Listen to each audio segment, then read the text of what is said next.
Imagine if the devil were a philosopher. What kind of philosophy would he create? I mean, naturally it would be one that's as far from the truth as possible. A philosophy designed to create confusion and lead people away from their ultimate happiness. Whether you see the devil as a real entity or just a symbol, his goal has always maintained, and that was to sow discord and prevent people from finding true fulfillment. For the theologian and philosopher, the goal has always been the truth. In that truth, the philosopher finds the nature of reality and, in turn, his own correct participation in that reality, and thus his happiness. The theologian seeks truth in order to apprehend God and therefore enable his greater participation and union in him, and like the philosopher, his happiness. For both, the ultimate end is mediated by truth, and for the devil's objective to be reached, he must prevent them from accessing the truth. Yet, to gain truth, one must not only know where to look, but also know how to ask the right questions. And in the question itself, it would be the most ideal place for the devil to build the foundation of his philosophy. By obscuring the nature of the question, he consequentially obscures the truth. If I want to know how a man can be happy, I first need to know what a man is. And surely if I were to muddy the conception of a man by questioning his conceptual truth, I could prolong and even completely cancel out the prospect of attaining the answer to how he could be happy. More so, if I were to convince the one asking the question that the concept of man doesn't actually exist but is rather just a name we come up with to help communicate, we would dissolve the objective of every man into something subjective, making it nearly impossible for any man to reach because by subjectivizing the goal, each man would need to rely on a scientific method of sorts in order to find his own personal case, a process significantly more tedious and painstaking compared to having a common objective for every man. However, this wasn't the advertised goal of this particular philosophy. The devil would never reveal his actual intention, but instead always relies on disguising under the premise of something that seems good. In this case, the disguise was to cut the fat of philosophy, simplify it, and protect us from unending aired rationalizations. This philosophy is known as nominalism. It ungrounds truth from the objective or universal and grounds it in the self, resulting in absolute empiricism, skepticism, and eventually nihilism, the abolition of truth. The champion of nominalism was a Franciscan monk known as William of Ockham. Ockham, who lived from 1287 to 1347, was instrumental in the spread of nominalism. While nominalism had existed before Ockham in various forms, he remains the face of the philosophy due to his significant contributions. While it may not have been his intent to push a philosophy that would become the parasite capable of killing the Western intellectual tradition, that certainly was its consequence. Nominalism was an answer to the question of universals, which asked if when the intellect abstracts something from reality, such as the concept of human nature, does that concept have an actual existence, or is it just something in the mind that's made up? This debate was the most prolonged and significant philosophical debate of the medieval period. If these mental concepts don't actually exist, how do we have order within a species? And if they do actually exist, how do we have individuals within the same species? For example, John and Steve are what we call humans, yet John is 6'5" and Steve is 5'6". How can they share an identical human nature while being so different? Ockham and his nominalism would say that the shared human nature arises only from an observation of similarities between John and Steve in order to communicate those shared sets within the species more efficiently. To Ockham, reality only exists in the particular and not in the universals, essentially meaning that gaining knowledge from a particular is only had through direct experience of it. Nothing can be gained through abstract reasoning about shared qualities within a category. For example, to learn something about a palm tree, I have to directly experience a palm tree. I can't think of multiple palm trees and then think in my head shared qualities and then apply that to every palm tree, because the truth is only in the individual palm tree. Ockham believed that we shouldn't attempt to over-explain things by coming up with arbitrary rationalizations. Everything we needed to know was present in the particular. Further, to analyze the nature of man would be inferior and unnecessary as opposed to observing him how he was. This belief is expressed in the famous doctrine known as Occam's razor, in which he states that plurality should not be posited without necessity, meaning our explanations of things should only go to the point of what is necessary and not beyond it. For example, imagine you're reading a detective story. The detective has several suspects to consider for the crime. One suspect has a clear motive, no alibi, and was found near the scene. The other suspects have complicated backstories, but there's no real solid evidence against them. According to Occam's razor, the detective should focus on the most straightforward suspect, the one whose involvement requires the fewest assumptions. Occam's razor says that when faced with multiple explanations, the simplest one is usually the one that's correct. Occam also had a keen distrust of human reason and rejected all rational arguments for the existence of God. Because of Occam's staunch empiricism, he believed that the only way one could have rational knowledge of God was through direct experience of his divine nature, which we can't have. He thought that through the rejection of human reason, we should challenge our intellectual beliefs and make us reconsider our approach to understanding the divine. To Occam, theology was not a science. These core beliefs of Occam led him to conclude that things like their traditions, councils, and authority of the church were all worthless. To Occam, if human reason was flawed and the more time we spent using reason instead of experience to apprehend reality, the more error became probable. If one can directly perceive the truth within the particular and all other means of knowledge were not only arbitrary but flawed, why would one need the church? For this reason, even the magisterium of the church felt the sting of Occam's razor. Another pioneer of a flawed system was Martin Luther, the spark that lit the Protestant Reformation and a man who greatly admired Occam and his philosophy. Luther refers to himself as belonging to the school of Occam, and the reasons for his affinity with this school are no wonder. To Luther, reason was the devil's whore, which ought to be drowned in baptism. In the theology of Luther and as well as Occam, the more a man used reason to acquire knowledge, the more tainted that knowledge became. It's for this reason Luther and Occam shared the view that true knowledge of God was had through faith and the experience of God alone, which was found in the Scriptures. The councils and traditions of the church should be ignored because, after all, they were bastard children of the devil's prostitute. Luther viewed nominalism as a means to rid himself of the infection philosophy had caused theology. Still, in actuality, Luther rejects one philosophy and ignorantly replaces it with another and then builds a theology on top of it. In the world, no one can be found without a philosophy because even the idea of rejecting philosophy is still a philosophy, as seen in Luther's nominalism. And unfortunately for the West, the most dangerous philosophy is the one you don't know you possess. The problems with nominalism are easier to find than an 18-passenger van at a Catholic church. Yet the most problematic for the theologian specifically is this. If there is no basis for shared natures, we can't actually know what goodness or morality is. If there are no shared natures, then we can't know what is good for those natures, obviously. Suppose I can't determine what is good for all men. In that case, goodness is subjective and only found in the particular, just like any other truth about the particular, making goodness nothing more than a linguistic tool to describe what is good for a particular man, not all men. Here is where that smoke of Satan enters, by creating confusion around the most important questions. Off the bat, we know natures have to be real because if we say the universe contains no natures, we are making a claim about the nature of the universe and presupposing at least one nature. The nominalists couldn't account for this by saying it's a linguistic trick because if they were correct, the universal claim about the universe would still be true regardless if humans were there to describe it. The argument relies on a universal statement about nature to say that there can be no universal claims that can be said about a particular nature. Well, nature is a particular nature. Further, if there are no natures and no shared good, we can't actually know if God's actions are actually good because we don't have an ontology of goodness.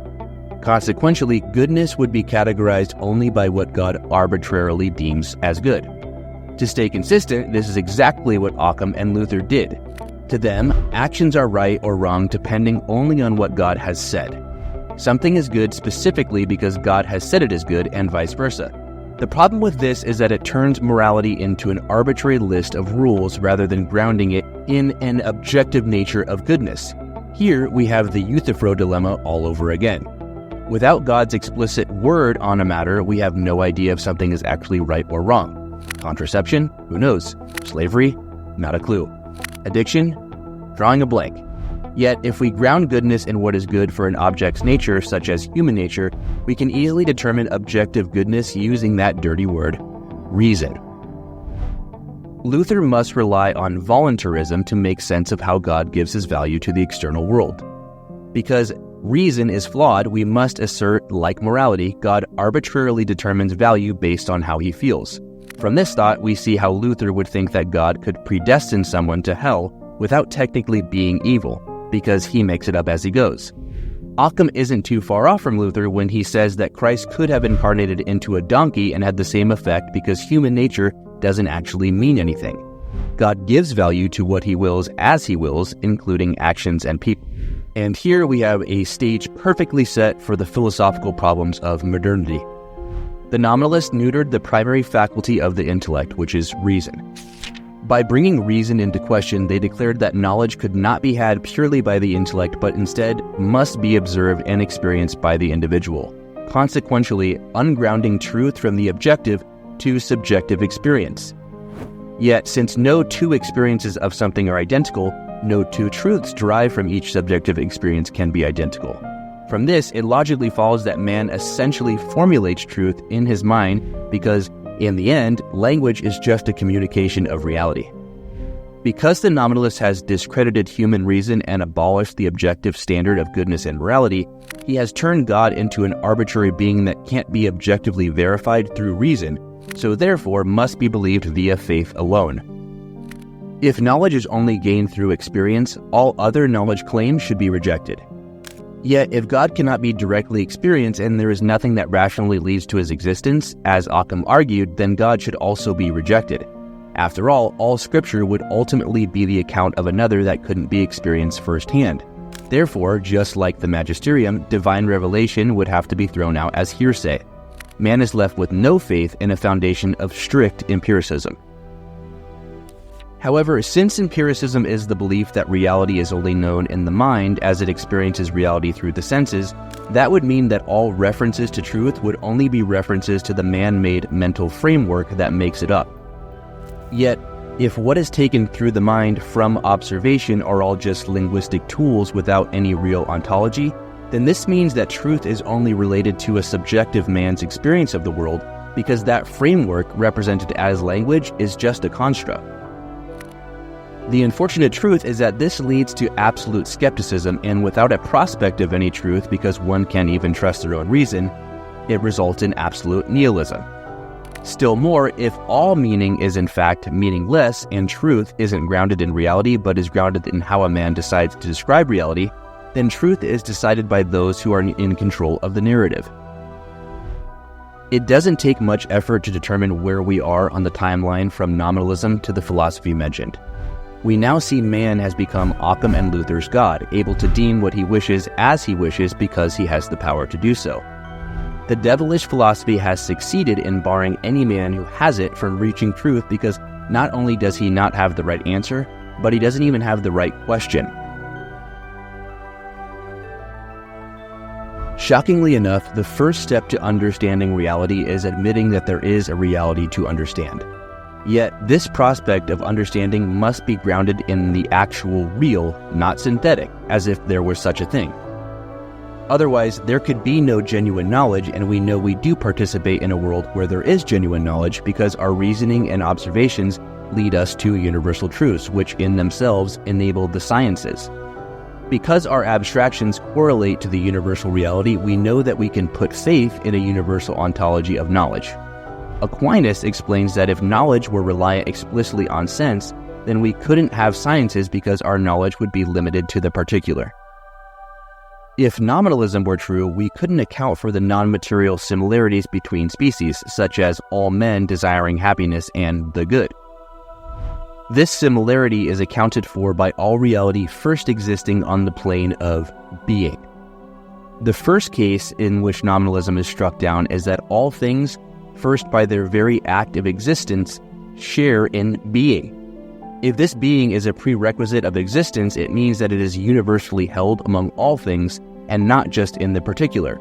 From this truth, I could reason that anything that exists, even though I haven't directly experienced it, participates in being. We can then apprehend how various things have their being. The sheer hierarchical order of the universe verifies this. We can plainly see that various entities within our world participate in reality at greater or lesser degrees. For example, a rock has less being than a plant, and a dog has more being than a plant.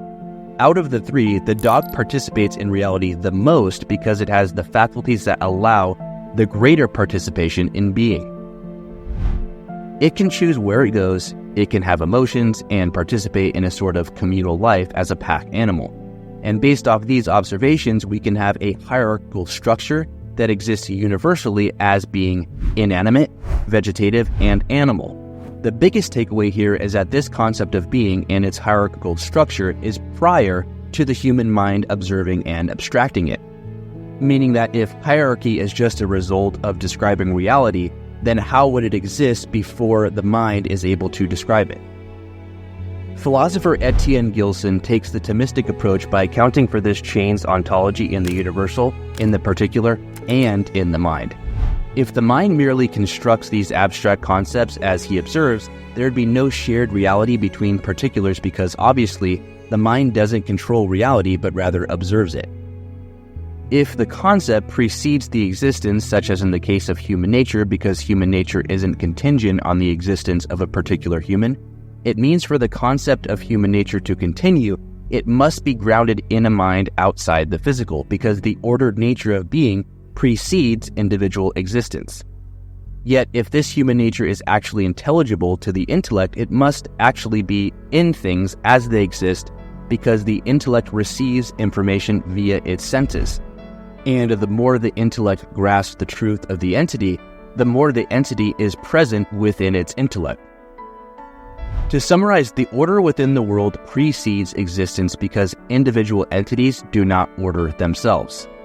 This order can only be accounted for by a universally present immaterial mind, as only minds possess the capability to organize data categorically.